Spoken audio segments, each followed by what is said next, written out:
On this continuation of Monday's canceled show due to Wi-Fi connections, good evening, everybody, and welcome to Carving It Up Live right here on Facebook Live, YouTube, and on Twitter. As always, I'm Bryson Carver. It is great to have you in on this Thursday. If you are listening to the podcast or if you're watching, most likely on the Grid, by the way, Carving It Up is presented by the Grid.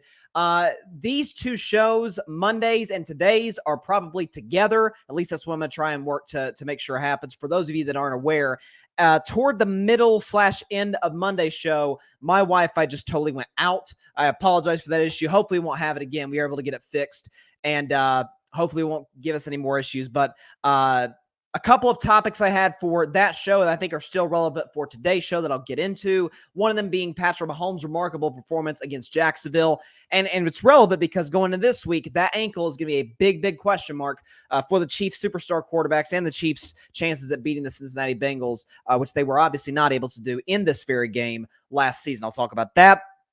What I think is a phenomenal hire by the Carolina Panthers, getting former Colts head coach Frank Reich to be the man there. I'm going to talk about that in my third segment. Steph Curry getting ejected, which I'm sure you guys know. I'm going to have some thoughts on that in just a little later in the show. And at the end of the show, what I was going to do on Monday's show, I'm going to do now. And that is have a very special announcement, not just necessarily for this show, but one that sort of ties in my personal life a little bit. I'll sort of get into that later on. So we will definitely discuss that later on. I know John, I see him in the comments there. He is very excited for that later. And John, I know you and I talked about the Aaron Rodgers Jets possibilities. I'll get into that more tomorrow.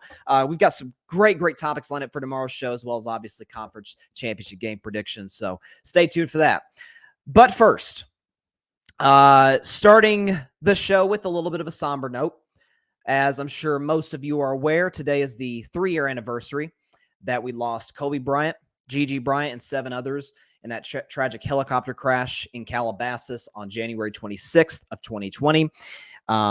Kobe Bryant was 41. His daughter, Gianna Bryant, was, I believe, 13, if I'm not mistaken, 12, 13 years old. And, I'm not going to spend a whole lot of time recapping that day as much as I am Kobe individually. But as far as the day is concerned, I remember exactly where I was when I got the news. I remember it was right before the Pro Bowl started, back when we still had the Pro Bowl. And I was scrolling through my phone, scrolling through social media mindlessly, as, a typical 16-year-old kid does. And I find a post from TMZ that says Kobe Bryant, at the time it said, among 4 dead in a helicopter crash. I'm like, what? Like that? No, stop. This is BS.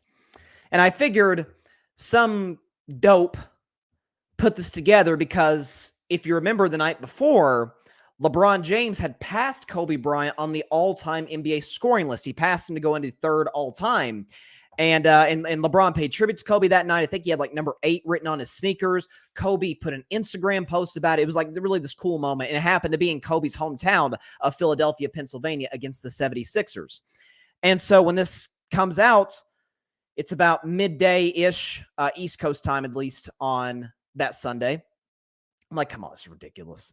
So I go online, I Google it, and there's really nothing. There's no evidence backing this up. I'm like, oh, this is just because you see it happen occasionally, right? You see like somebody, some tabloid, whatever, reporting that somebody has died and it's not the case. I'm like, oh, this is just one of those. And then you start to see a few reports coming in from Los Angeles. You're like, okay, this is more than just a rumor. And at that point, I remember, I think I put on my social media feed, man, I need Kobe to post something right now on social media to let everybody know he's okay. And then I remember about 5 to 10 minutes later, the tweet from Woj came in confirming the news. And we found out about 30 minutes to an hour later that his second daughter, Gianna, was among those in the tragic helicopter crash. It was not 4 who perished, but 9. And I just remember the rest of that day just being in a state of despair, shock, whatever you want to refer to it as, and it doesn't even register in your head. Kobe Bryant dead doesn't, that thought never even comes to your head. A, because of his age, but B, this is Kobe Bryant, Kobe Bean Bryant. One of the greatest basketball players ever, the Mamba mentality. We know who he was and still represents to this very day, even though he's been gone for 3 years. He's invincible. This is the same guy who in 2013 was playing with a hurt Achilles against my Golden State Warriors, ruptures his Achilles, an injury that's hard to even walk on, gets up, hits 2 free throws after he ruptures his Achilles, then comes off the court. Like, that's Kobe. He's invincible. You know, if you would have thought, if somebody would have told you coming that day, a high-profile person is going to die today, I think your mind would have thought about somebody older, right? Just it's the process of life. It's how it's supposed to work in our eyes. But that wasn't the case. And as for what Kobe Bryant stood for as a human being, I think at this point we're all very well aware of Mamba mentality, of his illustrious 20-year career, 5 NBA championships, a 3-peat, and a back-to-back. He's the last person to actually be a part of a 3-peat, he along with the great Shaquille O'Neal, obviously, with those early 2000s Lakers. You think about the change from Afro Kobe to bald Kobe, from number 8 Kobe to number 24 Kobe. There's all these different variations of him, but the mentality was still the same. The drive to be great was still the same, even when his career ended in 2016, which, by the way, all he did was score 60 in his last game, including hitting the game-winning shot to beat the Utah Jazz, albeit that Lakers team was one of the worst of all time, probably the worst Lakers team ever. But he gave the fans at the Staples Center one last great moment in front of the great Jack Nicholson. Snoop Dogg was there. Jay-Z was there. I mean, all the high-profile celebrities were in the building that night, and obviously his wife Vanessa was. His oldest Natalia and Gianna were in the seats as well, courtside, watching their dad ball out his final game. And in the next few years during retirement, you see the obviously Dear Basketball, which Kobe Bryant, ladies and gentlemen, won a freaking Oscar before turning 40 on his first nomination. For Dear Basketball, obviously he worked on that short film. He wrote books, was into literature. He coached Gianna's basketball team. He was involved in business. As a matter of fact, a report came out that shortly or after Kobe ended up passing, there was actually going to be a deal in place for him to leave Nike and start his own shoe brand, a la Michael Jordan. And so you see, and something else you saw from him in his personal life after he retired, not that he didn't still have that same be the greatest at whatever you're doing in the world type of mentality. That never left. Mamba mentality never left him.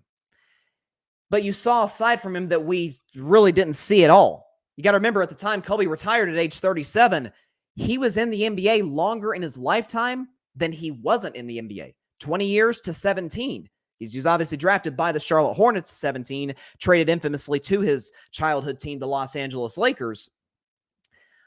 But post-retirement, you saw the side of Kobe who was so giving. And you saw almost like I don't even want to say a softer side of him, but just a very human side of him. We saw him be, as we heard the story from SportsCenter's Elle Duncan, she told, and it became viral, the girl dad thing. He talked about how proud he was to be a girl dad and, business ventures, all that.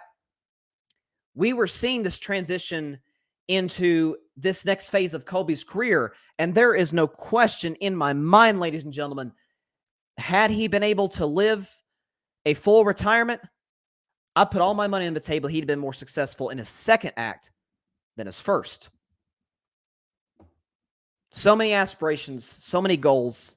That's who Kobe Bryant was. Who Kobe Bryant was, what the Mamba mentality was for that matter, is not reach your goal, work your butt off, reach your goal, and you're done. You reach the goal. No. Reach this goal? Great. What's the next one? Okay, work as hard as you can in that one. next one. That's who he was. And to say that he is still missed to this day is as big of an understatement as I could possibly utter on this show. To say that the others who passed in that crash, I can say the same thing.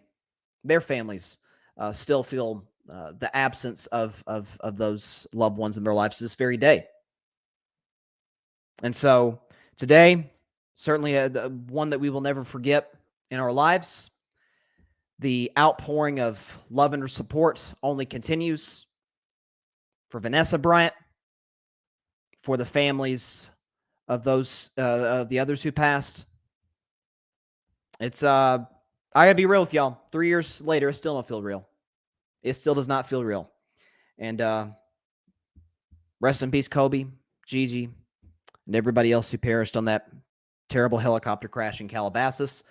And the best thing that we can do is never forget the example that Kobe Bryant set, and never forget the way he went about life. Because if we attack life half as hard as Kobe Bryant did, we're going to do some pretty special things. I have no doubt about that. Rest in peace, Kobe, and everybody else who passed. Yes, John, sharing my sentiments as well. Patrick Brown, 824 ever. I like how you put that with the purple heart and the golden heart. Patrick says the only player to have 2 numbers retired. His second career was going to be dominant as basketball. Long live the Black Mamba and Mambacita. And he also says, once we seen MJ crying during the memorial service, we all felt that down to the core of our souls. I remember that as well, Patrick. 224, which is appropriate to have that memorial service at the Staples Center on the days that their numbers were. Gianna obviously wore number 2, Kobe 24 in the last half of his career. And yeah, I remember that memorial service as well, Patrick. It was, I know Beyonce performed, Alicia Keys performed. There were so many unbelievable speakers that night. MJ, stole the show with the speech he gave about how Kobe was his little brother and how he was at times a bit of a nuisance, but he understood at the end of the day how it was because Kobe's trying to get better. And ultimately, Michael Jordan recognized this young fella, he's just like me. The reason Michael was so close to Kobe, especially later on, because he looked at Kobe, he's like, this is the only dude I've ever seen that's wired like me. This guy ain't here to make friends. This guy's here to win and be the best in the world at what he does. That's his goal. That's his objective. And I think Michael saw that, and that's why he really grew to appreciate Kobe as time went on. And you had other speakers. I remember Sabrina Ionescu spoke. I think Diana Taurasi spoke. Vanessa Bryant, you can't even put into words how incredible she was that night. Shaquille O'Neal spoke. I know I'm forgetting somebody else. I think Gino Auriemma spoke about Gianna in particular because she wanted to go play basketball at UConn once it was time for her to go play college basketball. It was a very somber afternoon without a question, but it was one where you really got to see, as you said, Patrick, so you got to hear some stories about Kobe. I know Rob Pelinka spoke. He was Kobe's agent. You got to hear some of the stories about Kobe that you never known before. You got to see how he truly touched people. When Kobe passed, it was the only, in my lifetime, I'm 19 years old, the only parallel I can think of in my lifetime of a high-profile person passing and it having the global impact that it did. I'm talking like people that are not in any way whatsoever associated with the Lakers, the NBA, sports, were devastated by this. The only parallel I can think of is probably Michael Jackson back in 2009. That's the only one I can think of. But when he passed, you saw these tributes and what he meant to people. Again, obviously to the Lakers, obviously to the NBA and to the basketball community, but even those outside of it, it was like, wow, this dude really did leave his mark on this planet. There's no question about it. Kobe left as much of a legacy in 41 years of life as anybody in the history of the world has that lived to 100 years old. That's who he was. He was always being great. Grady Edwards, what's up, Grady? He's in the comments. He says, I was playing basketball after church Sunday when I was a senior in college, and I just broke down in tears. Made me so sad. Boston, LA was one of the first finals I ever watched. Me and my brother loved Kobe growing up. May he rest in peace. Absolutely. Yeah. I'm telling you, man, I still can't believe he's gone. It's to this day, it does not feel real. And to this day, you still see tributes. He'll never be forgotten. He's in my view, I am no Patrick Bryant says Kobe Bryant was your generation's MJ. Amen to that. He's in terms of the killer will, at times did Kobe seem to cross the line in terms of his leadership, kind of like Michael? Sure. But ultimately his objective was the same as Michael's. Look, if I got to offend people to win, I'm here to work. I'm here to get better. Are you? You heard Michael in The Last Dance talk about, I never asked people to do what I wasn't willing to do. Kobe was the same way. So, yeah, I agree, Patrick. He was this generation's MJ. But like I said, I am by no means whatsoever a Lakers fan. But in my view, with all due respect, the Lakers have had more great players than any franchise in the NBA. No question about it. With all due respect to the Celtics. But with all due respect to those great Lakers players, Kobe is the greatest Laker of all time. I personally have Kareem higher on my list. I've got him third. I've got Kobe fourth. But you got to realize Kareem played for the Bucks for a while. In terms of embodying the greatness that comes with wearing the purple and gold, with all a lot of people say Magic, and I understand that. I understand that. And I get what your argument. My case for Kobe has always been he won 5 championships like Magic. Magic didn't win any championships without Kareem. Kobe won 2 championships without Shaq. That's kind of been the tiebreaker for me. But like I said, in terms of embodying that, wearing that uniform, doing what he did for 20 years at the Forum and then later at Staples Center, personally, nobody's higher for me in terms of Laker greats than Kobe Bean Bryant. And there's no question about that whatsoever. So may he rest in peace. May everybody else who passed on that helicopter rest in peace. And we will never, ever forget them. 3 years ago. Wow. So I will do my very best to transition to the world of sports going on right now. Obviously, you've got the the NFL playoffs going on. You've got the Bengals, Chiefs facing the AFC Championship game. Before I get to the game itself, and I'll talk more Chiefs Bengals tomorrow. I want to talk about Kansas City's win over Jacksonville, because I was never able to get to that yesterday's show, or I'm sorry, Monday's show. But I'll tell you what was impressive about that. So did Jacksonville shoot themselves in the foot? Yes. Christian Kirk had a big drop. Trevor Lawrence threw a pick late in the fourth quarter. That Agnew kid, Jamal Agnew, who's like, he might be the best returner in the NFL. Kevontae Turpin of the Cowboys, they're kind of in a battle. Those are the best returners in the NFL. But down in the red zone, game on the line, Jamal Agnew catches a pass and he fumbles. So Jacksonville, without a question, had self-inflicted wounds. But that comes with being a young team. That's more than that's more than to be expected. It's the youngest. I think it might be the youngest team in the NFL. For Jacksonville to get to this point, hats off to them. They had a great season. They're going to be back next year because they've got, in my view, the third best quarterback in football in Trevor Lawrence, and they've got Doug Peterson, who to me is second on my ballot for Coach of the Year to Brian Daboll, because he did a fantastic job. But as for Kansas City, they're playing this week in their 5th consecutive AFC Championship game. They are the first team in NFL history to host 5 consecutive AFC Championship games in their home building. It's never been done before. Not even Tom Brady and Bill Belichick did that. Not even the Bradshaw, Chuck Noll Steelers did that. The steel curtain on defense. The Niners never did it in the 80s. The Cowboys never did it in the 90s. The Patriots never did it. These Chiefs are doing that. Am I saying Kansas City's a dynasty? No, they've got 1 Super Bowl. Do they have the makings of one? Sure. But I think they need to get at least a couple more before we call them that. But the big story is Patrick Mahomes' ankle. So Patrick Mahomes injured his ankle in that game. It was sprained on his plant leg, his right leg. He obviously came out for a drive. Hats off to Travis Kelce, Chad Henne. He was great in that drive. 98 yards to go down the field on that drive. I mean, you see Kansas City won the game by 7. That was really the difference. So hats off. Chad Henne did his job just like he did 2 years ago against the Cleveland Browns when he came in relief when Mahomes was concussed in that playoff game. Similar situation here, although this time around Mahomes came back into the game. I'll tell you this. Coming into this week, I was extremely concerned about Patrick Mahomes' ankle. But I don't know if y'all are seeing this practice tape.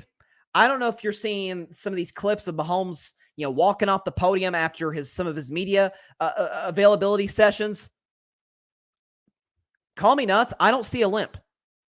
Certainly nowhere near. Now, obviously, he's gotten, I'm sure, incredible treatment from the Kansas City doctors.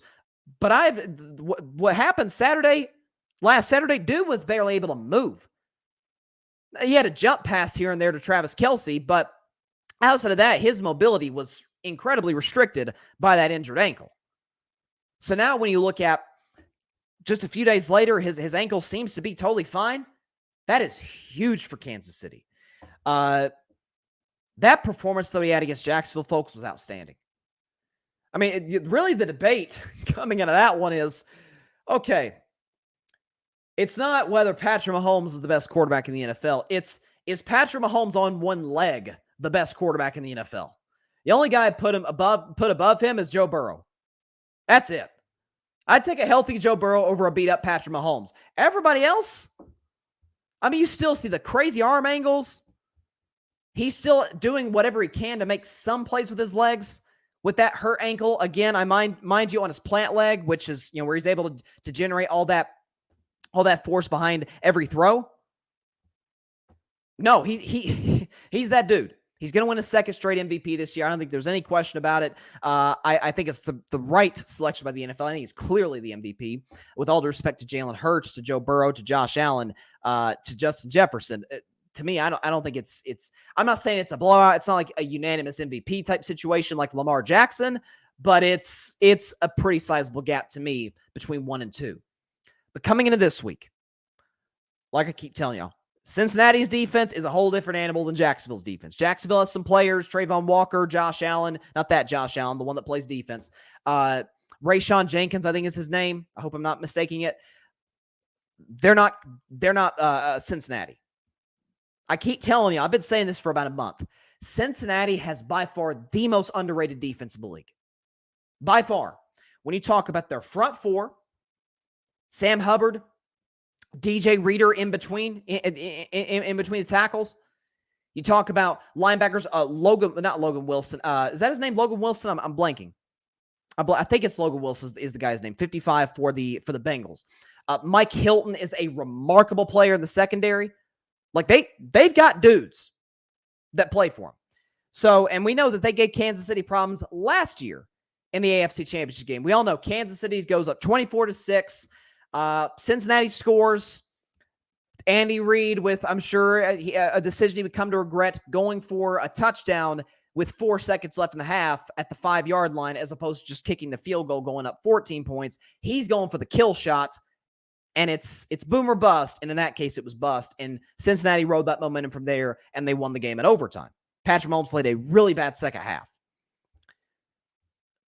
I'll tell you what's interesting about this time around. To me, I don't think there's a question who the better team is. It's Cincinnati. I mean, if nothing else, it's being reflected in Vegas. So Chiefs are at home. 5th straight AFC Championship game. They've got the MVP, who seems to be healthier now than he was on Saturday. They've got arguably the best coach in the NFL, Andy Reid, and they're a 1-point favorite. So that in itself tells you Cincinnati's better than Kansas City. I don't think if this game were in Cincinnati, I think Bengals are favored by 5 points. I'm not even kidding. I think they're favored by what Buffalo was favored against them last week. Considering the fact that they haven't lost since Halloween, considering the fact that they beat a Bills team who many had going to the Super Bowl. I didn't, but many did, by 3 scores on the road in a snowstorm. Considering the fact that Zach Taylor completely outcoached Sean McDermott, a coach who I have a tremendous amount of respect for. If this game were played in Cincinnati, this would be a different story in terms of the line. Obviously, it's being played at Arrowhead, which some Bengals are calling Burrowhead. But I think it's really interesting. You know what this reminds me of just a little bit? This, all those years, it'd be those Pittsburgh teams. No disrespect to the Pittsburgh Steelers. I think they're one of the premier organizations in sports. But every 3-4 years, Pittsburgh would field a really good team. They'd have a good defense. Their offense would be good with Big Ben. And we'd be like, hey, they're a threat to New England. And all those Steelers, particularly defensive players, be talking all kinds of smack to Brady and the Patriots offense. And New England would not make a peep. And then they'd either waltz into Heinz Field, or what used to be called Heinz Field, or at Gillette Stadium, and New England would take care of business. Like, Pittsburgh never beat New England in a game that meant anything. This reminds me of that. Not that Cincinnati, because Cincinnati has beaten Kansas City. As a matter of fact, in the last calendar year, 2022, they beat Kansas City not once, not twice, 3 times, the trifecta. 2 were in Cincinnati, and 1, the AFC Championship game, was at Arrowhead. I'll tell you something. Bengals are talking a lot. And Kansas City ain't saying nothing. The biggest soundbite you've gotten out of Kansas City was Willie Gay, the linebacker, who said they asked him basically what problems do the Bengals present, and he said nothing. That's all we've gotten out of Kansas City. Cincinnati's a different story. Everybody this side of Joe Burrow won't keep their mouth shut. We knew Eli Apple. He's always been a loudmouth. He's the Patrick Beverly of the NFL, if we're being honest. Okay, he's not that good, and yeah, he's talking more trash than anybody. Can't back it up. But you've got Zach Taylor chirping a little bit. You've had some Cincinnati defensive players, again, referring to Arrowhead as Burrowhead. And meanwhile, Kansas City, who everybody wrote off before the season, they're just sitting back, not saying anything controversial. They're more focused on Patrick Mahomes' health than anything. They're not making any waves.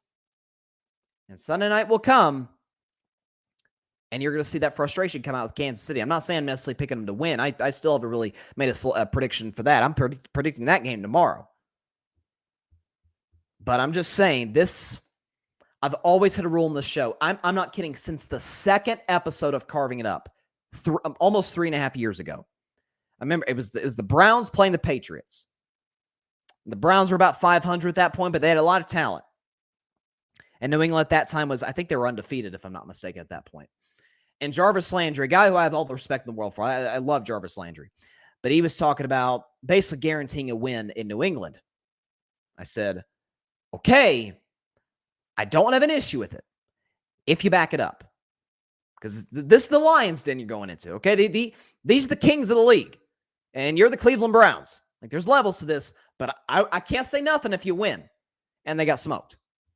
I remember a couple years back in the college football playoff when Ohio State played Clemson, Dabo Swinney had some bulletin board material for Ohio State.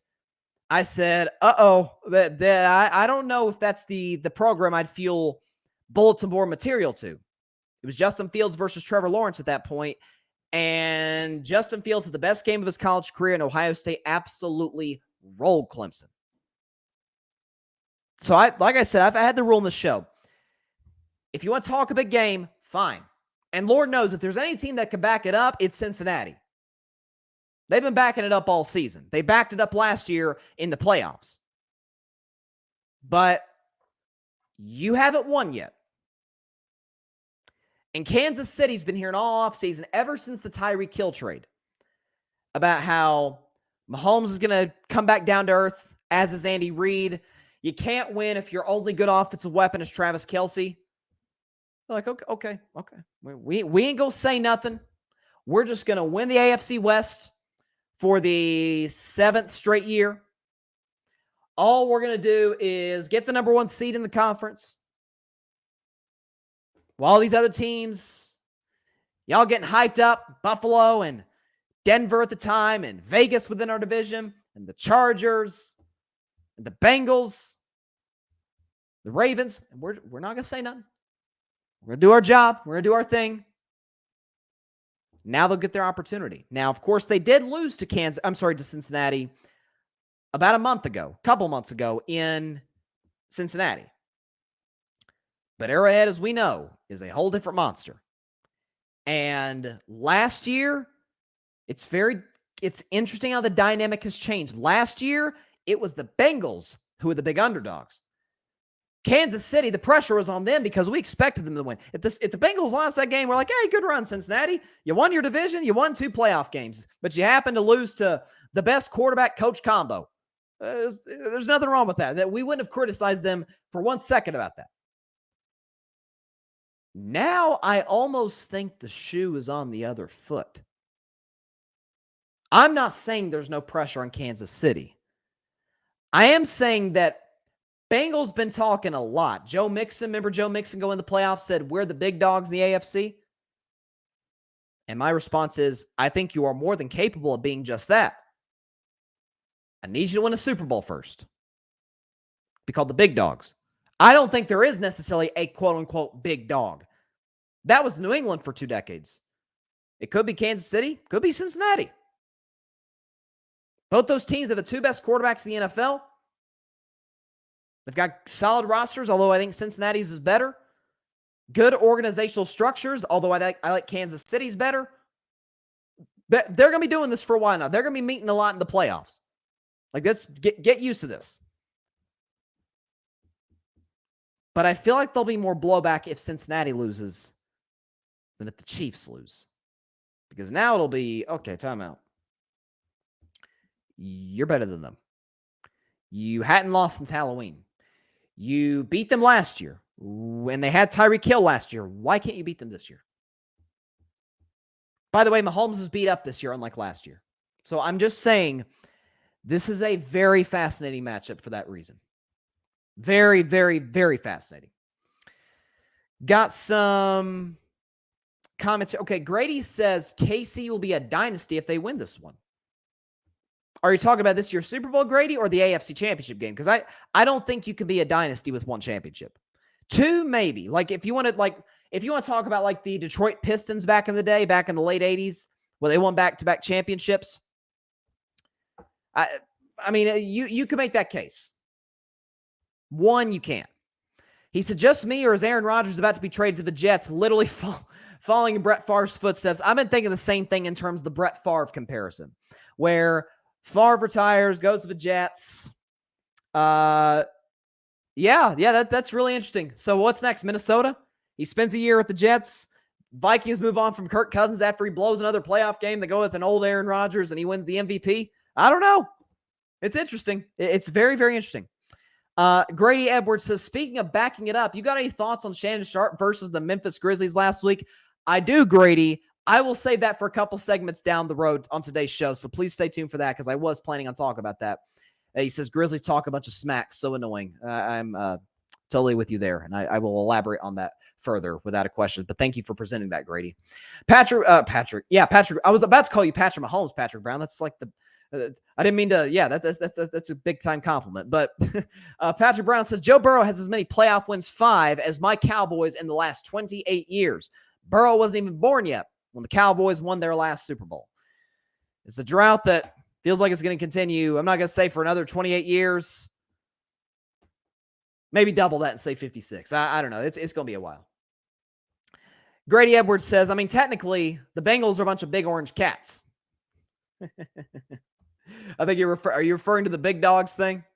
Because that's kind of, actually, that's appropriate. So it's almost like an oxymoron, if that's what you're saying, Patrick, that Joe Mixon said. That's really interesting. Oh, boy, Barry. Barry Grant Jr., All Even Podcast, he's in the comments. Could you imagine if he's referring to his Dallas Cowboys, had Burrow or Patrick? Shaking my head. Well, I mean, I could say, Barry, that literally every other team in the NFL outside of maybe Jacksonville could be saying that. Because I think Trevor Lawrence, if you guys may not remember this, but I said on my show, I remember saying during the 2021 draft, I said I think Lawrence would be the best quarterback. Lance would have the best career because I said Lance was going to the best team with the best coach with the best GM. Lance didn't pan out. It turns out it's been Brock Purdy who's panned out. So I was wrong on Lance, but I was right on the money with Trevor Lawrence. I also said about Trevor, within the first 3 years of his career, he'd be a top 5 quarterback. Well, I undersold him. It took him 2. or it's really a season and a half when you think about it. So he's that dude. But outside of Jacksonville, every team in the league would take Patrick or Burrow over their starter, not just Dallas. Patrick says Cincinnati has become the uninvited guest to the playoffs. They become the NFL's version of the Detroit Pistons, minus the bad boy imagery. Nobody respects them, yet they crashed the party. They have. I mean, absolutely. We did not see this coming. I was not a huge Burrow guy coming out of that draft. Obviously, I admitted I was wrong 4 games into the 2021 season, so I'm off the hook for that now. But I mean, 2020 they were 4-12, or I'm sorry, 4-11-1. I think was their record. They were the Bengals. I mean, if they got to the playoffs, like, okay, that's cute, but you're going to do what Cincinnati did with Andy Dalton. You get to the playoffs. Maybe you get lucky and win a division here or there if the division's down, and you'd lose the playoffs to a better team. No, they caught the NFL world by storm. I do agree with you 100% there, Patrick. Grady clarifying his last point. He said Kansas City would be a dynasty with a Super Bowl with 2 chips. You can make that case. You can absolutely make that case, without a doubt. And Grady says, yeah, you can't be a dynasty with 1, but if you get to 4 years in the NFL, get 2 in a 4 year in 4 years in the NFL, that's a dynasty to me. That's no joke. That's tough to do. To win half the championships in a 4 year span, especially in the NFL, is highly impressive. So yeah, Kansas City has been as good as anybody in the last, really since Mahomes took over in terms of sustaining excellence, and they deserve a lot of credit for it. But I do think, you know what I love though about these 2 conference championship games? Both games are a perfect representation of how you win a Super Bowl. You're like, well, duh, Bryson, they're in the AFC Championship game. They're in the NFC Championship game. Yeah, they're the 4 best teams left. Yeah, what an analysis. No, what I'm saying is in the AFC, the conference with the 2 best quarterbacks, or really with most of the great quarterbacks in the AFC, but with the 2 best quarterbacks in the league, both in the AFC, Mahomes and Burrow. Either you can build a Super Bowl contender with a generational talent quarterback, with a guy who, if he keeps up what he's doing now, if both guys keep doing what they're doing now, they're going to be first ballot Hall of Famers, no question. No questions asked. On the other side with the NFC, I love Jalen Hurts. Make no mistake about it. I'm not saying he's not going to be a Hall of Famer. I'm not saying he's not going to win MVPs in his future, even Super Bowls possibly. You guys know, Brock Purdy, I've been a Brock Purdy guy since day one. Since that man took over, I said, watch out. Watch out for sturdy Brock Purdy. And you see what he's doing. But they're not in the level of Burrow and Mahomes. They're not even close. Not even close. But how they built Super Bowl contenders is cheap quarterbacks, rookie deal, just throw money to the roster. For the Eagles, yeah, we're going to go get A.J. Brown. We're going to pay Lane Johnson to keep him. We're going to pay Fletcher Cox to keep him around. Right? We're going to go get Darius Slay a few years ago. We're going to go pay money to go get James Bradbury. We're going to do whatever it takes to make our quarterback's job as easy as possible because we know he can't carry us. Same thing in San Francisco. Although they had I wouldn't say too expensive quarterback, but given the production, a hair expensive Jimmy Garoppolo, now they've got the rookie Purdy. And Jimmy G's a free agent, so that contract's off the books. You go pay, obviously, keep Deebo Samuel when he requested a trade, if you remember this past offseason. You give George Kittle his money. You give Trent Williams his money. They're going to have to pay Brandon Ayuk this offseason. I'm sure they'll do that because he's a tremendous talent wide receiver. We're going to go trade for Christian McCaffrey because we have the cap space to do so, and it gives us a better chance to win the Super Bowl. We're going to pay Fred Warner. If Nick Bosa hasn't got paid yet, he will be. This is Dre Greenlaw as well as a fantastic talent at linebacker. This is a Niners roster. This is an Eagles roster. This is as much talent as we've had in one game in some time. So, but these are the 2 ways to build Super Bowl contenders. Get a very good to excellent quarterback and build around him. Very good to excellent can't carry you, as we've seen all throughout this season. Generational can. Mahomes, Burrow. Build around them, yes. Both teams have done that well, especially Cincinnati. But these are the 2 ways to do it. And I think it's appropriate that we're seeing this. And what's great is that regardless of who wins these games, we're going to see in the Super Bowl, hey, at least in the 2022 season, which method works.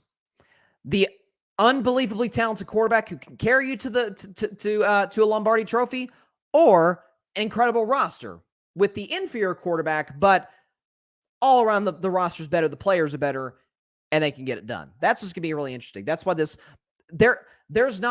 we've had conference championship games in the past where we're like crossing our fingers like, oh, please God, don't let this team get in the Super Bowl. We can't.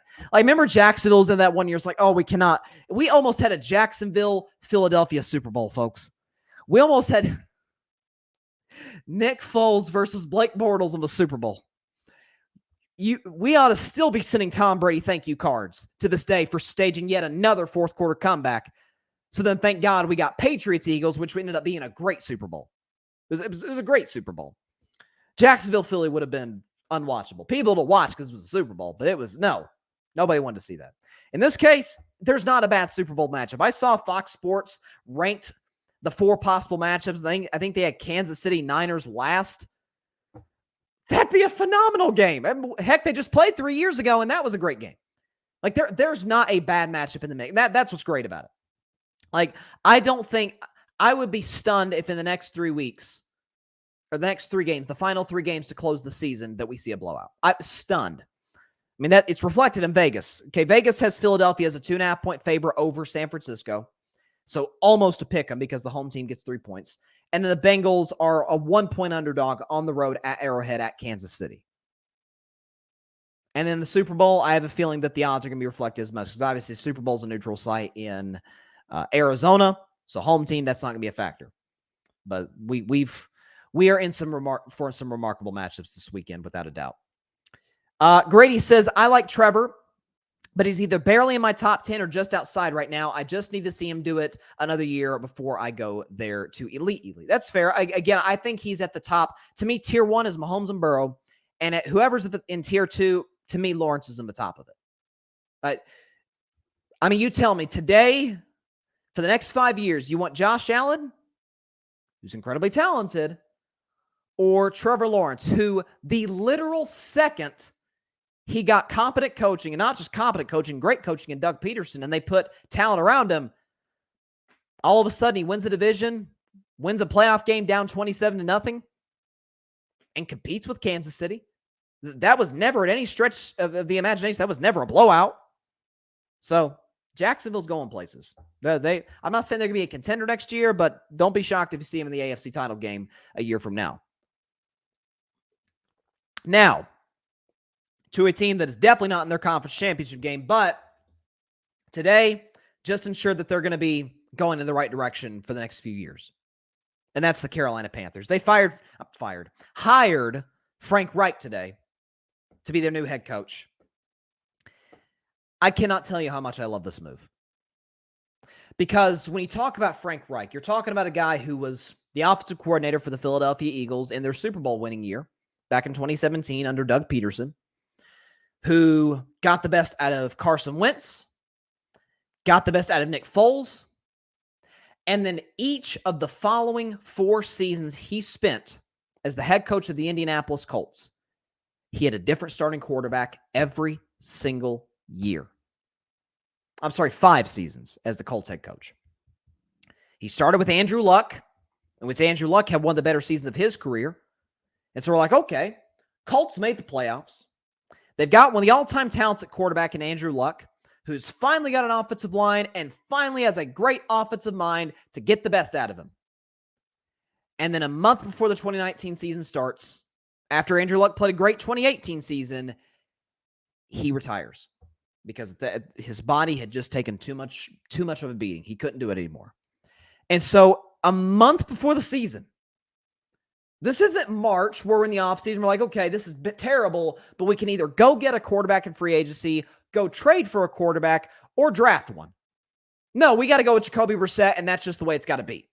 So they go with Jacoby Brissett, and the Colts are in the playoff chase right to the last week of the season. So then they go get 40-year-old Phillip Rivers, who was just coming off of a 4-12 season. Or 5-11 seed. They won like 4 or 5 games, Phillip Rivers last year with the Chargers. And they go 11-5 with 40-year-old Phillip Rivers, who retired after that season. So Phillip Rivers retires. We're like, okay, we are back to square one. We do not have a quarterback. We are going to go get Carson Wentz, who's turnover prone, who's the ultimate, the definition of deer in the headlights as a quarterback. And as it turned out, Carson Wentz had the second best year of his career under Frank Reich. 27 touchdowns, and turnovers wasn't an issue with Carson Wentz. He only had 7 interceptions. And had he not gagged the last 2 games of the season against the Las Vegas Raiders and then infamously against the 2-win at the time Jacksonville Jaguars, the Colts would have made the playoffs. And then last year, with an old Matt Ryan at quarterback, it got a little squirrely. Jim Irsay, the impulsive owner that he is, fires Frank Reich, goes with Jeff Saturday. Jeff Saturday wins his first game as an NFL interim head coach against the Vegas Raiders and doesn't win after that. They won in early November, November 13th to be exact. They did not win after a single game after that. And they're in the top 5 of the draft as we sit here today. So yeah, to say I love this hiring by the Carolina Panthers, love it. And the beautiful thing about it is this. Frank Reich is in a similar spot he was a couple times in Indianapolis, where it's, okay, we don't have a quarterback. We've got Sam Darnold and PJ Walker. That's not going to win a whole lot of games. It'll win you a game here or there like it did last year. Heck, the Panthers, had they beaten Tampa Bay, which they had an 11-point lead in the fourth quarter, they would have been in the playoffs. They would have been in the wild card game hosting the Dallas Cowboys, not Tampa Bay.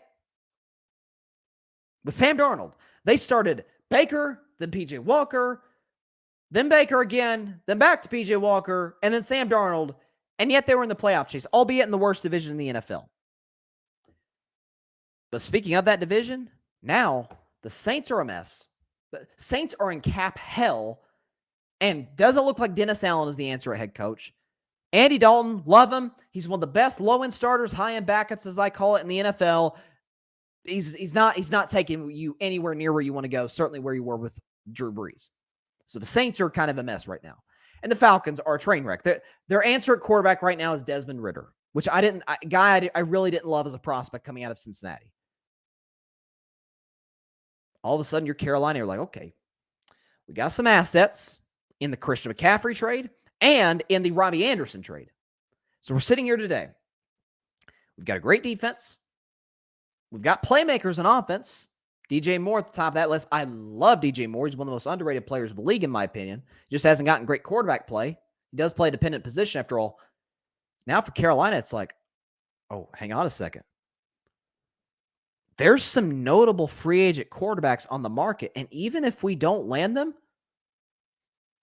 we got the ninth pick in the draft. We could take one. We could take one, sign a veteran, start the veteran, and if the rookie's ready to go, we play him. The Panthers are in a great spot moving forward because now they have assets from the 2 trades they made this past season. They go into next season, and this matters, folks, with momentum, playing well in the last month and a half of the 2022 season. They know what they need, quarterback. Now, I'm not saying they're a quarterback away from being a contender or anything. They're not. There's still some piece they could fill in. The offensive line isn't very good, although it's gotten better. Patch up a few spots. The offensive line, hit a home run in your quarterback, whether it be the draft. Hey, Lamar Jackson's available. Tom Brady's available, although I wouldn't advise it. Or you draft one. And for the record, there's a lot of prospects of this draft I like. I really like Will Levis. I think Bryce Young, the only concern I have about Bryce is his size and stature. That's the only thing I worry about with Bryce. And CJ Stroud, who I love as a talent, but history tells you Ohio State quarterbacks don't do well in the NFL. But the bottom line is you've got options. And you know you've now got a guy in the building who can get the very best out of what you have at that position. He got the best out of Nick Foles, Carson Wentz twice. Think about it. Carson Wentz's 2 best years in the NFL, Frank Reich called plays for him. He got the best out of an old Phillip Rivers. Jacoby Brissett had his best season under him. So you bring a young guy in, you're set. I love this hire by the Carolina Panthers. I love it. No question about it. And I know I knew you were going to be excited, Grady, Grady says, good hire by my Panthers. I would have preferred Steve Wilkes, but I'm okay with either candidate. I'm just glad we didn't get somebody like a Gerard Mayo or Joe Judge or someone like that. I agree with you right there, Grady. He says, Reich was the second best candidate for the job, in my opinion. Dude was the Panthers' first quarterback in franchise history. I read that earlier. I thought that was fascinating. I'll get to your next comment in just a second, Grady, about the Colts, because I definitely want to address that. But to your first point about the Panthers, Steve Wilkes, I think, could have worked because, again, they fired Matt Rule. It was a disaster for 2.5 years with him being the head coach. But they bring in Steve Wilkes, the interim head coach. He does a great job. If Frank Reich weren't the candidate, and if, what's his name? I forgot his name. Sean Payton wasn't on the market. And I don't think Sean Payton was ever interested in going to Carolina. That was never, it had felt weird for him to go to a former division rival, being that he was the coach of the Saints. Steve Wilkes would have been my second choice. The only reason I say Reich is because he's been given a plethora of quarterbacks and has gotten to the playoffs multiple times. Barry says, Steve Wilkes saves the team and doesn't get the job. I wonder why. I know. I agree with you. And again, Barry, most situations, Houston, I would say that. Houston kind of has a history with this kind of BS. Carolina, the only reason I say I'm fine with him not giving the job to Wilkes is because I think Reich is clearly the better candidate. I think Wilkes is a good coach. I think he was done. I think it's different in Arizona. I think it's a different story in Arizona. When Wilkes was hired in Arizona, was replaced by Cliff Kingsbury, I was like, really? Plus, you give Cliff Kingsbury Kyler Murray as opposed to Josh Rosen. I think it's a little bit different scenario here. Frank Reich has consistently been one of the better coaches of the league in terms of on the opposite side of the ball. He's been a bit of a quarterback whisperer, if you will. I think it works. Barry says, you will never find the new Tomlin if you don't give us a chance. Now, that is where I agree. And there are other teams. Now, Houston, I would strongly advise any black head coach in Canada to ever even step foot in Houston. It's career suicide if you do that. Who's the other jobs available? I'm just looking down at the list here. Okay, Colts. And I saw your comment about the Colts, Grady. I'll get to that in just a second. Colts, that's I wouldn't advise that one. Houston, heck no. Not in a million years. Who else? Arizona. Arizona could work. I wouldn't advise it. But I don't think Wilkes is the new Mike Tomlin. That's the only thing I'm saying. Like Tomlin came now, albeit Tomlin was in Pittsburgh, but Tomlin came in day one. Electricity right at the bat. He literally continued exactly what Cowher had left when Cowher retired. Grady says, kind of think the Colts will hire Jeff Saturday. Thoughts? Well, I read this morning, Grady, as I stepped foot in my first classroom at school today. I pull out my phone. I saw that Schefter had tweeted that the Colts were conducting a second interview Saturday. I was like, oh boy. I'm kind of with you, Grady. It looks like they're going to, oh Lord. Part of me, for Saturday's sake, I hope they don't do it. And that's why I was careful in my criticism of Saturday as much as I was Irsay. Irsay is who I want to direct the most of the vitriol at. Saturday's a good guy. Like I don't have a bad thing to say about that guy. But man, come on. You hired him off ESPN. Like it's a slap in the face of Bill Cowher. By the way, just talking about Bill Cowher. He said on CBS like the next Sunday on the NFL Today on CBS, he was talking about this is a disgrace to the coaching profession. And it was. So for them to double down and make it their head coach, Patrick says Denver's head coaching spot is available as well. Okay. Yeah. Now, Denver, I'd take Denver over any of these jobs. I'd take Denver over Arizona, Indianapolis. I get the Russell Wilson thing is a big, big issue. Big issue. But it's historically been a well-run franchise. They've got talent. That was never the question for Denver this year. Not to mention their defense was great this year. So if you get a capable guy, by the way, could Steve Wilkes work in Denver? Sure he could. You tell me Steve Wilkes wouldn't be an upgrade over Nathaniel Hackett, who, by the way, just got the Jets job. I'll talk a little bit about that tomorrow. But heck yeah, I'd take Steve Wilkes over. To me, if Steve Wilkes takes over Denver, now we're talking about a team that can maybe sneak into the playoffs. Given what he did in the short amount of time he was in Carolina, he could do that in Denver. Not win the division, because Kansas City runs that division. Everybody else is playing for second. Chargers, Raiders, and Broncos are playing for second. Because Chiefs, Mahomes and Reed are going to be running that division, like they've been doing for the last close to a decade now. But yeah, for the Panthers, organizationally where they're at right now, I don't think, aside from Sean Payton, who really never wanted to go there to begin with, I don't think this could be a better hire. However, I would love to see Steve Wilkes get another shot. I think he's more than earned it. He was done dirty by Arizona, got his opportunity in Carolina. Safe to say he took advantage of it. No question about it. Like I said, New Orleans is a mess, Atlanta's a mess, and Tampa Bay is about to lose Brady. So I don't know. Who do you want to be in that division? I'm taking Carolina. Before I get to my big announcement at the end of today's show, I did want to get to one more topic, an NBA topic. I'll get more into the LeBron scoring chase later, because he is getting ever so close to Kareem Abdul-Jabbar. As a matter of fact, do the math. LeBron's probably going to break that record in the next 4 to 5 games. He's like 160, 170 points away, something like that. 4 or 5 games, given how he's played in the last month. But you know what sucks, though?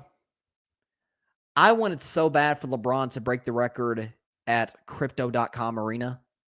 Should still be Staples Center. If you look at the Lakers' schedule, they've got Boston. They're going on an East Coast road trip now. Boston, Brooklyn, New York, Pacers, Pelicans. LeBron can't break the record in Indianapolis or New Orleans, with all due respect to those cities. It's like, I remember talking about on the show. I'll get to my Warriors topic, but now, of course, this has to do with the Warriors a little bit. When Steph was in his Ray Allen 3-point record chase and the Warriors went on a road trip, and Steph was, I think he was 7 threes away from the record. Now, we've seen Steph hit 7 threes in a game how many times? I mean, he does that in his sleep. But they played a game in Indiana on a Monday night. I'm like, I hope he doesn't break the record tonight. I said that because the next day they were going to Madison Square Garden. I'm like, he cannot break it in Indianapolis tonight. He can't. It has to be. It's written in the stars. It's got to be at the Garden. Now, unless LeBron averages like 60 in the next 3 games, which, it seems pretty unlikely, but it is LeBron, so who knows? But I hope, listen, if he gets to like 40 points, if we go into New Orleans or into Indianapolis, where they play the Indiana Pacers, if he goes in like 40 points away, I'm saying, okay, play, and then we're resting you against the Pelicans. No disrespect to the Pelicans. They're having a great season. And New Orleans is an amazing city. If it's not at the Garden, or say in Boston, which it's not going to be in Boston, he's 100-something points away. But if it's not at the Garden or at the Crypto.com or one of these iconic venues, I don't want to see him break the record at Smoothie King Center. No. Part of what made Steph's moment so great is because it happened at Madison Square Garden. It cannot be. It cannot be in New Orleans or Indiana. I hope that's not the case. But, hey, we're going to find out next week. It's going to be interesting. Again, before I get to this, let's see. Grady, he's referring to Tom Brady in this comment. He says, I think he should retire. But to be honest, I think everyone is being a little bit of a prisoner of the moment with the Brady loss to the Cowboys. He's still anywhere from 8 to 10 as far as QBs in the league. I think people are being too short-sighted and forget what the man had to deal with this year. I personally don't see any difference in this loss to the one he suffered to Tennessee on his way out of New England. Looks very similar in skill to 2019. He says, same with the Josh Allen Dak hate for me personally. Well, as far as the Josh Allen Dak thing, I'll get to that. But as far as Brady, he's regressing. I think everybody could agree with that. Brady's regressing. I caught on to this when they lost to Baltimore, midway through the season, I said, okay, we're seeing the decline. We have officially seen the best. He'll have great games here and there, but in terms of the week after week greatness each and every week, that was over. Do I still think he's I'm like around that 8 to 10 range? Sure. I mean, you tell me. You tell me your quarterback, you wouldn't take calls for Tom Brady? The majority of teams in the NFL would. Obviously, Kansas City and Cincinnati, Jacksonville, Buffalo, those teams are not taking calls on Tom Brady. The Jets would, the Titans would. So, but I'm with you there. As far as the Josh Allen Dak, I think that's a whole different conversation. Because Brady, the question with Brady's age. That's not the question. But Dak's going to be 30 next season. Allen's going to be 27, 28. So they're around that same age group. The thing with Josh Allen and Dak, what I came to recognize this season, Allen's the better talent, but neither can carry you. Neither can carry you to a Super Bowl. We learned that this year. Dak's my guy, and I learned that. He can't carry an average roster to the Super Bowl. Josh Allen can't carry a pretty solid roster to the Super Bowl. They're not as good as Burrow and Allen. They never will be as good as Burrow and Allen. Burrow now. They never will be as good as Burrow and Mahomes. My view. They're kind of in that same group with one another, Dak and Allen. Sort of that bottom tier 2, top of tier 3 at this particular moment in time. As for my NBA topic, before I get to my big announcement that I promise you guys are going to really enjoy.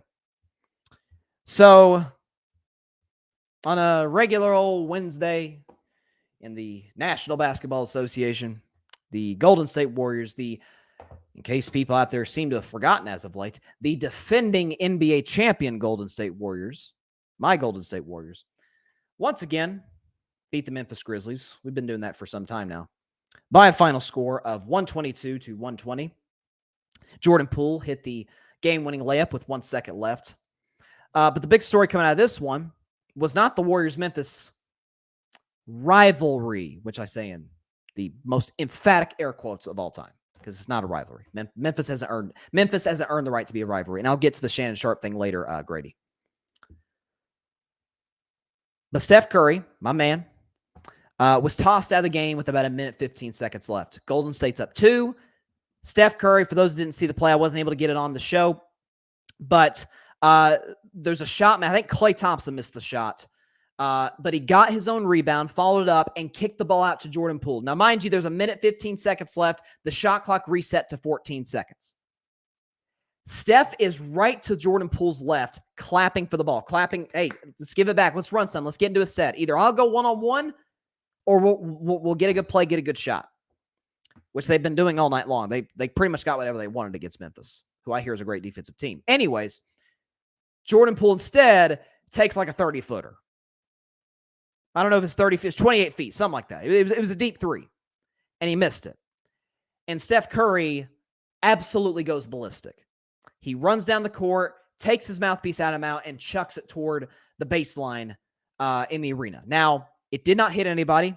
Didn't hit a ref, didn't hit a player, didn't hit a fan, didn't hit camera people, media, what have you. But they threw Steph out of the game for it. Here's my takeaway. So I hear there's some people trying to compare this ejection to the 2016 finals ejection in Game 6 when he fouled out and he threw his mouthpiece at a Cavs fan.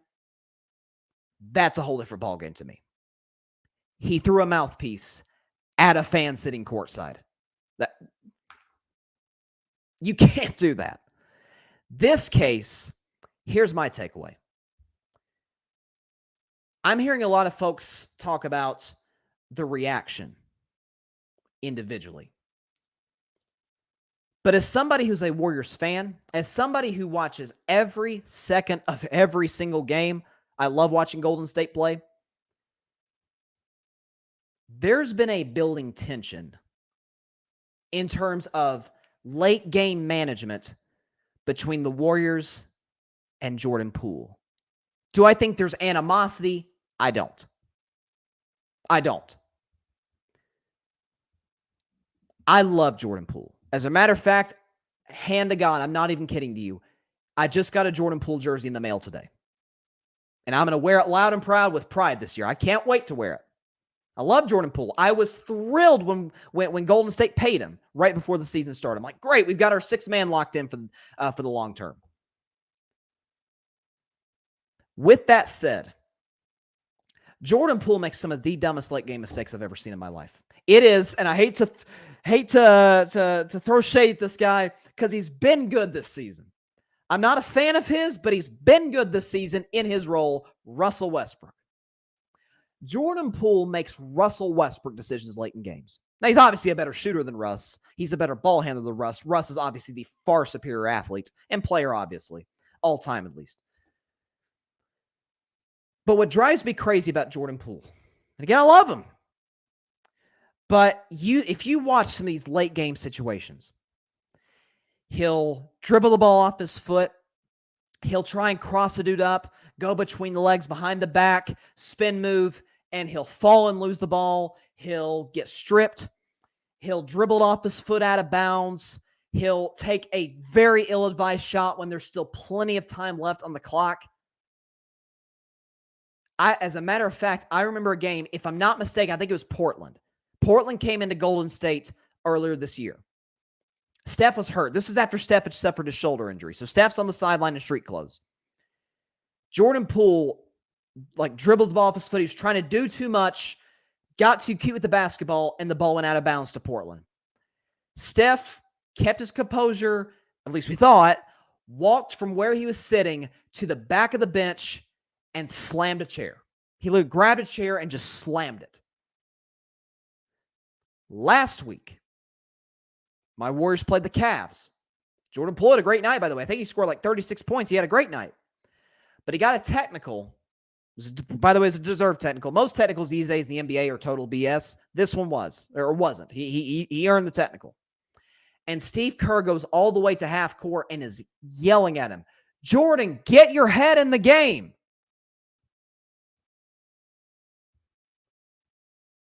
And I think at this point in the season, listen, Jordan Poole's young. He's in his fourth year. He should know not to make these mistakes by this point. And I think that's going through Steph's head. What's going through Steph's head, Steve Kerr's head, Draymond's head, Clay's head.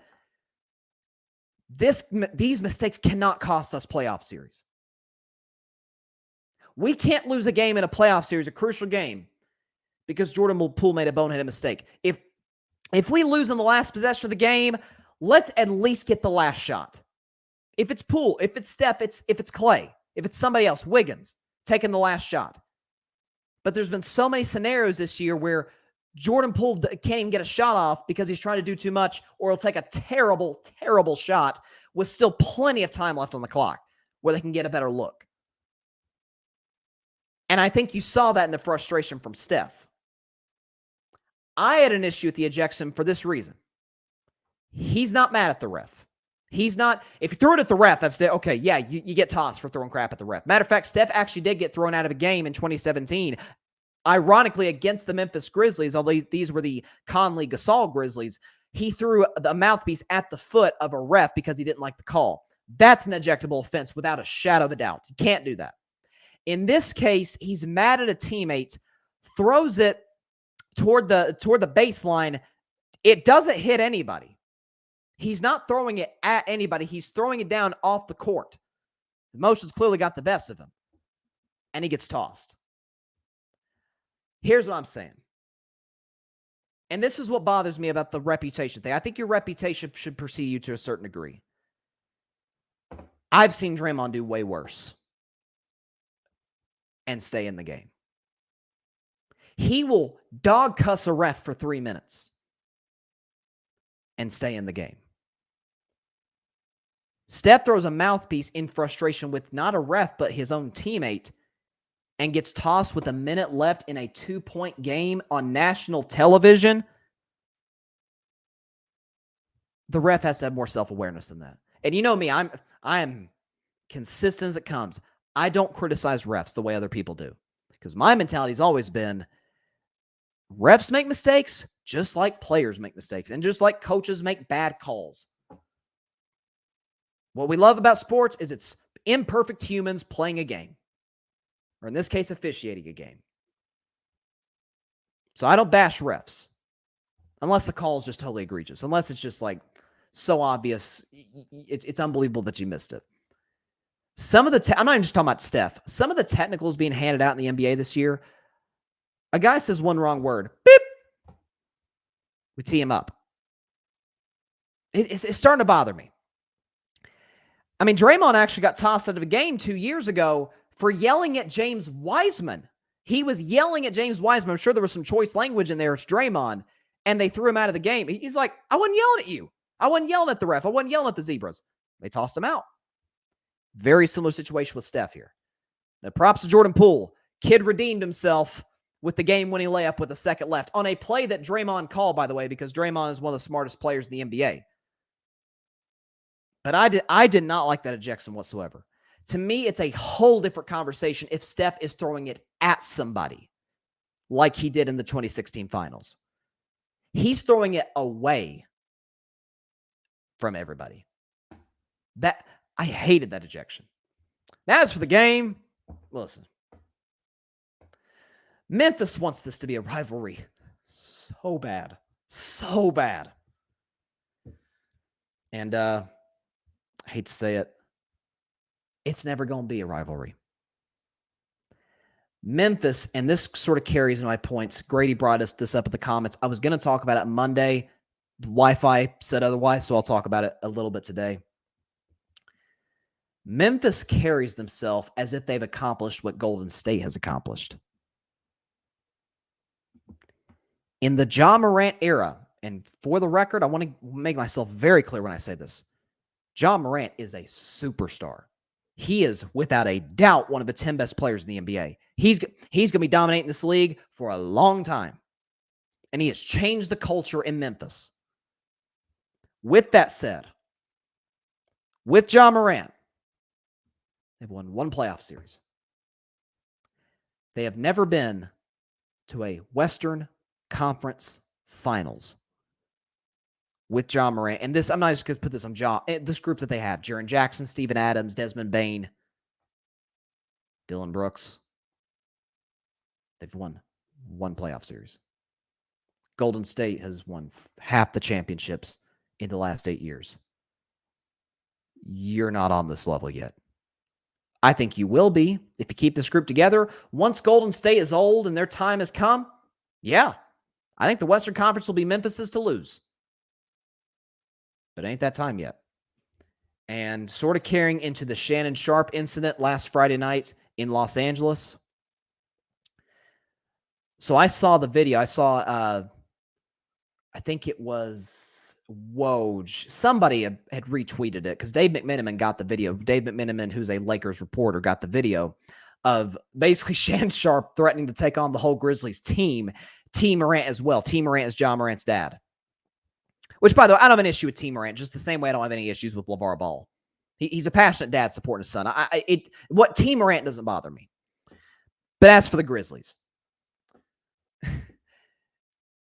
Shannon Sharpe, as many fans do, as many people sitting courtside do, a little friendly banter, trash talk. Adam Silver made this clear 2 years ago. Fans can say whatever they want if it's basketball related. Once you get personal, that's a different story. Shannon Sharpe, we all know, Hall of Fame tight end, undisputed. LeBron James, his guy. He calls him Goat James. He wears the goat mask anytime LeBron has a big game. And LeBron scores on Dylan Brooks, who's much smaller than LeBron. Shannon Sharpe yells out, "You can't guard him," or "You can't guard LeBron," yelling to Dylan Brooks. Dylan Brooks says, "F you." Shannon Sharpe returns the sentiment. And then all hell breaks loose. You've got Ja Morant goes over there, then T. Morant goes over there, Dylan Brooks, Steven Adams, which Steven Adams, that's the one dude in the Grizzlies. I would not cross Steven Adams. No way. One cross Shannon Sharpe, by the way. But it's just this arrogant way that they carry themselves when they've accomplished nothing. When Dylan Brooks is a bum. He's an average defensive player at best. Do you watch him? Anybody who watches Memphis? Dylan Brooks ain't that good of a defender. He's solid. He's not Marcus Smart. I'm not even sure he's Patrick Beverley. He's not Klay Thompson. And if we're talking about wing defenders, he's an average three-point shooter. He can't create his own shots. He's a terrible ball handler. He's like the fifth best player on Memphis. Ja's the best. Jaren Jackson's 2. Desmond Bane 3. Steven Adams 4. Dylan Brooks 5. Bruh, you ain't that dude. And God and everybody else knows you do not want to cross Shannon Sharpe. That is the last dude. The last dude. Dude's built like a freaking rock. That's the last dude you want to cross. Gee whiz. I mean, come on. This is Memphis, though. Barry says, y'all still looking at Draymond sideways? Look, I don't excuse the punch. Barry and I agree. I remember Barry and I talked about this before. I'm not saying the Draymond punch on Jordan Poole in practice wasn't bad. It absolutely was. And Draymond has apologized profusely for 3 months for it. This is normal. Steve Kerr himself said he's seen this at least 6 or 7 times in his NBA career at practice. This isn't something, oh my God, we've never seen this. We've never seen somebody slug a teammate at practice. Does that make it right? Of course it doesn't. Of course, Draymond was wrong. Draymond was wrong for hitting Jordan Poole in practice. But it's not, when you look at it now, heck, when I looked at it then, I remember talking about my show then. I'm like, this isn't as big of a deal as people are making it to be. This feels like media trying to split Golden State up. Reason it became a big deal is because some dope who plays for the Warriors, who works for the Warriors, probably sold it off to TMZ for a nice little check. TMZ made it public, and we saw the video. That's what to me was the bigger deal, was the fact that the video came out, not that the punch happened. But yeah, there's, and I love Jordan Poole. Sums up. I'm hearing reports he's a trash talker. That doesn't bother me. That doesn't bother me. Draymond trash talks. There's a lot of trash talkers. Heck, Klay trash talks. That's normal. I'm not sure what's up. Draymond punches Jordan Poole in practice. Steve Kerr yells at Jordan Poole more than he yells at anybody on the team. And Steph gets so mad at him for another bad late game decision, he throws his mouthpiece and gets tossed. I didn't think he should have gotten tossed, but that's what happened. Poole's got to be smarter late in these games, man. He has got to be smarter. Patrick Brown. Okay, thank you very much, Patrick. We have got some breaking news presented by Patrick Brown of the Chaotic Sports Podcast. He says, breaking news, LeBron and Giannis named 2023 NBA All-Star captains, which that's great. I know it was LeBron and KD the last 2-3 years. And I know LeBron and Giannis were the captains in 2020, if I'm not mistaken, when that game was played in Chicago. That was the first time that we had I think it was the first time that we had the new All-Star format to honor Kobe Bryant. I'll get into that in just a second, Patrick. And I'll get to your second comment as well. Barry says, Jordan Poole is not a part of the old standard culture. He thinks very highly of himself. Doesn't align with who you guys are. You talk about the Warriors. Yeah, I mean, here's my thing with Jordan Poole, Barry, and to everybody watching and listening. And I heard Draymond talking about this on Stephen A. Smith's podcast last week. If you know nothing else about Jordan Poole, know this. Dude is a worker. Dude is a gym rat. He is always in the gym working to get better, and it shows. I remember Jordan Poole came to the NBA out of Michigan, 2020, his first season in the NBA. I remember watching. That was when my Warriors were 15-50, I think was our record before the bubble or before COVID shut down the season. Jordan Poole sucked his rookie year. He averaged 9 points on 39% shooting. So you look at from then to now, he's a totally different player. But there does seem to be this almost as if he thinks he's made it. Almost as if he thinks he's made it. That I helped us win ring number 4. And I love Jordan Poole. You ain't got them 4 rings. You got 1. I'm not saying this is a know your place type of situation, but you're not the guy. You're a huge. I don't think the Golden State Warriors can win a championship without Jordan Poole playing his absolute best. I don't. Because he was his absolute best in the playoffs last year, and they won the championship. You're not the guy. Obviously, Steph's the best player. We all know that. Have you seen Clay this season? I think Clay's the second best player. Wiggins to me is third. And Poole and Draymond to me are tied for fourth. Draymond to me, again, I watch every dribble of every Warriors game. Draymond's having an excellent season. He's more aggressive offensively. Last night, he had a great stat line. I think he had a double-double with 3 blocks. I mean, that's a Draymond Green stat line. That's what he does. But yeah, I do think there's a lot to what you said there, Barry. Gray asks, when's it going to be time for Pop to hang it up? He's just become a stage prop at this point. I think this is it. I think this is it for Pop. Those who know, I've talked about Pop a few times in my show. I think he's a great coach. I think he's been one of the great ambassadors to the NBA. He obviously, after all, he did coach a team to 5 championships, for crying out loud. But I've always said this about Pop. What is he without Tim Duncan? It's the same question I ask about Belichick. You say, well, Bryce, these are all-time great players. We've seen other coaches succeed with other great players. Or with average players. Once Kawhi left San Antonio, the Spurs were never the same. They were never the same. They hung around like that 7 seed in the West, and now they're one of the worst teams in the NBA in a full rebuild. He's a great coach. I think it's ludicrous to call him the greatest coach ever. Phil Jackson's to me the greatest coach ever. How many rings do you have? 9? Come on now. Two of the 5 greatest players of all time, Jordan and Kobe, played their best seasons under Phil Jackson. Let's see.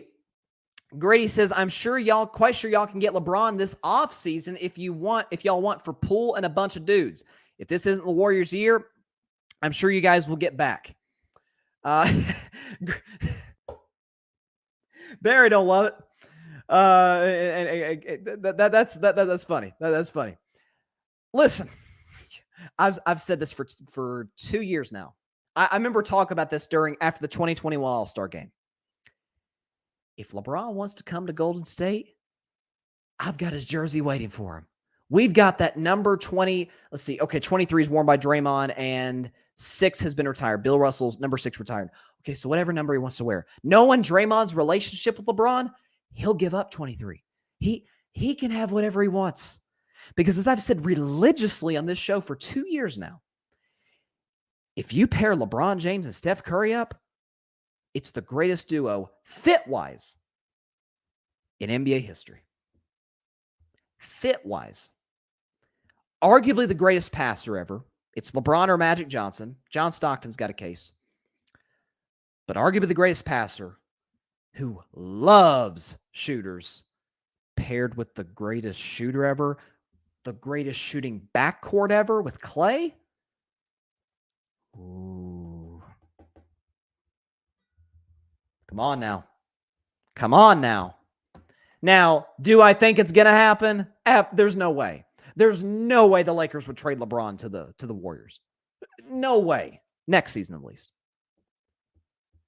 But that doesn't mean I wouldn't welcome him with open arms. Listen, let bygones be bygones. The rivalry, Golden State, Cleveland, that's over now. It's over now. If you notice, LeBron and the Warriors have a lot of respect for each other. Steph and LeBron are cool now. So's Clay and LeBron. Draymond and LeBron are like that because they're clutch clients with Rich Paul. The rivalry is no more. LeBron, you are more than welcome to come to Golden State. We will make sure that you are in position to win more championships and give yourself a shot to tie Michael Jordan in championships. If not, surpass him. Of course, he wouldn't stay 3 years. But if he did, he'd win 3 straight championships with the Warriors. You and I know that. Grady, did the Lakers make the postseason? Yes, I do. I think they make the postseason. Anthony Davis is back. LeBron is playing unbelievable. The bench seems to be finding a little bit of an identity. They just traded for Rui Hachimura, which I think was an excellent move. Size, length, great in the perimeter, solid. Not a great shooter, but a solid three-point shooter. He can knock down an open shot if need be, which the Lakers desperately needed. I think that's a great move. The question is, how long is Anthony Davis going to be there? How long is he going to be available? As I say, AD does not stand for Anthony Davis. It stands for always down. We'll see how long he lasts. Heck, he twisted his ankle last night, so we'll see. Patrick Brown, Phil Jackson has 11 championships. Yeah, that I was thinking it was like 9. For some reason, I thought 9. But yeah, 6 with the Bulls and 5 with the Lakers. So there you go. This is going to be interesting. So, okay, so the All-Star game. Okay, so they've announced the All-Star starters. Okay, you ready for this? For those that have not seen it, in the Western Conference, LeBron James is the starter. He's the captain. It's Team LeBron, who, by the way, Team LeBron has never lost an All-Star game since the new format came in 2018. LeBron is, in the words of the great poet LeVar Ball, as he would say about LeBron in All-Star games, I'm undefeated, never lost. Never lost. 5-0. Don't expect that streak to stop anytime soon. So here are the starters of the Western Conference. And we know there's going to be a draft the night before the game, but here's the starters from the West. LeBron James, Steph Curry, Luka Doncic, Nikola Jokic, Zion Williamson. I love it. Listen, Zion is having, you guys know I'm a huge Zion fan. I like Zion more than Ja. I think Zion is more capable of winning a championship with his team than Ja is with his. I've always felt that way. Yeah, that's a heck of a group. Let's see. And out east, Eastern Conference, Giannis Antetokounmpo is the captain, and the other Eastern Conference All-Star starters are Jason Tatum, Kevin Durant, Kyrie Irving, Donovan Mitchell. Okay. Wow, Joel Embiid is not an All-Star starter. That is, so they've got Giannis. Wow. I feel like Owen Wilson right now. Wow. Joel Embiid is not an all-star starter. That's crazy. Man. I was like, okay, look, and Donovan's had a great year, by the way. Cleveland's having a really good season. I don't know about Joel Embiid not being an all-star starter, guys. I don't know about that. Nope. I don't love that.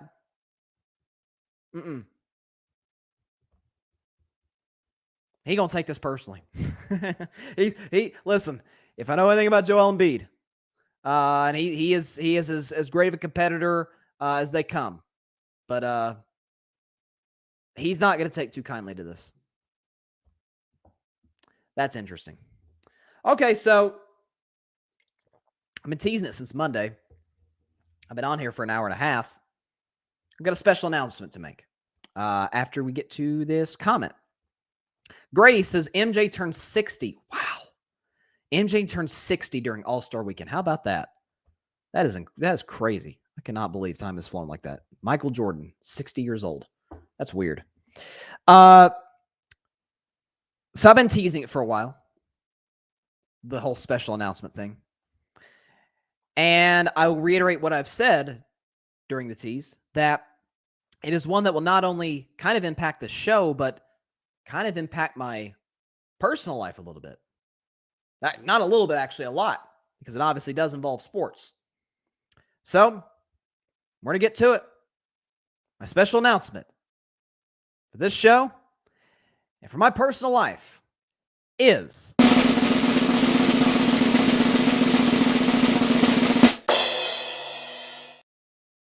for the first time since October of 2020, I will have a favorite NFL team. I will be a fan of a singular NFL team. Now, you're like, I'm confused, Bryce. I don't follow. Well, I was a longtime Dallas Cowboys fan from 2013 2014 to 2020. As you guys know, I broke ties with the Cowboys because of how they screwed up the Dak Prescott contract negotiation at that time. Except for that terrible ankle injury, didn't have a long-term deal. For those of you that don't know, I was a huge Dak Prescott fan pre-Cowboys at Mississippi State. I loved everything he brought to the table. So, the marriage between Dak Prescott and the Dallas Cowboys, my favorite college quarterback with my favorite team, it doesn't get better than that. So they come together. I said, okay, I'll just be a Dak friend from here on out. Wherever Dak goes, we'll see. I'll be a fan. Dak's not leaving Dallas anytime soon. He's got a minimum of 2 more years with the Dallas Cowboys. And being a fan of whoever Dak is with, by definition, means I'm stuck rooting for the Cowboys. And ladies and gentlemen, it ain't worth it. I've been a Cowboys fan for 2.5 years, but I certainly pull from the wind without a question. So I've been thinking, like, okay, what? There's plenty of teams out there to choose from. How do I make this decision? Well, the decision has not been made yet. I'm putting a cutoff date around March, April-ish, draft, free agency, that type of deal, to choose my new favorite team. But I will make that selection over the next month. If you're a fan of one of these teams that I'm about to mention, feel free. I'm trying to get this last graphic up of the last team that I'm putting on my list here. Hang on. Okay. Yeah, I'm having trouble getting this last graphic on here. The last team I want to pull for, or the last possible team that I'd want to pull for in my sports and NFL watching life.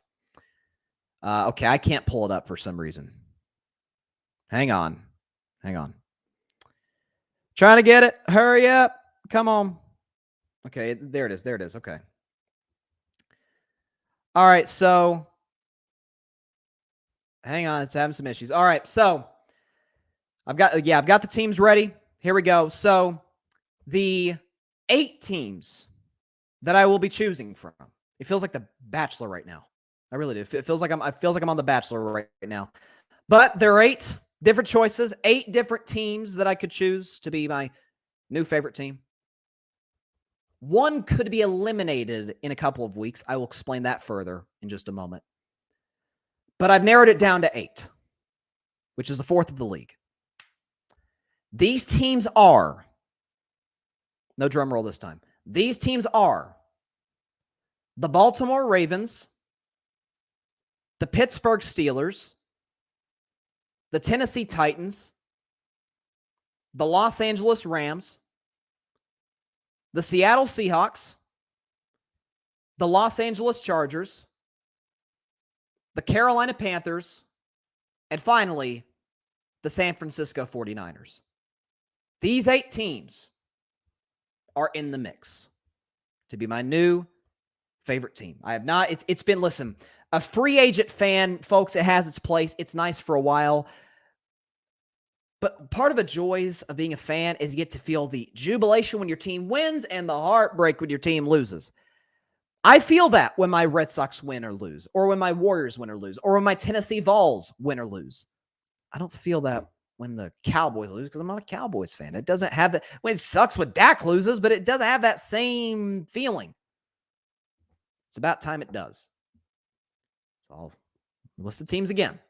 The Ravens, Steelers, the Titans, the Rams, the Seahawks, the Chargers, the Panthers, and the 49ers. You ask why these 8 teams? What these 8 teams have in common is at least one of 2 things. Great ownership and or a great general manager. That's the key to me. Part of the reason I cut ties with being a Cowboys fan is because of the owner. Matter of fact, it was the number 1 reason. As we all know, Jerry Jones, great of a businessman as he is, that guy is not keen on winning the way that most owners do in today's NFL time, which is step back, hire a GM, a competent GM, let him make the football decisions. Let the head coach, make the football decisions.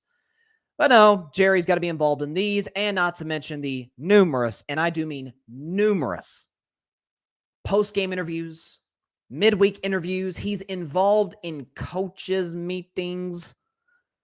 That's not the case in Baltimore or in Pittsburgh or in Tennessee or at the Rams or at the Chargers or the Seahawks or the Niners or the Panthers.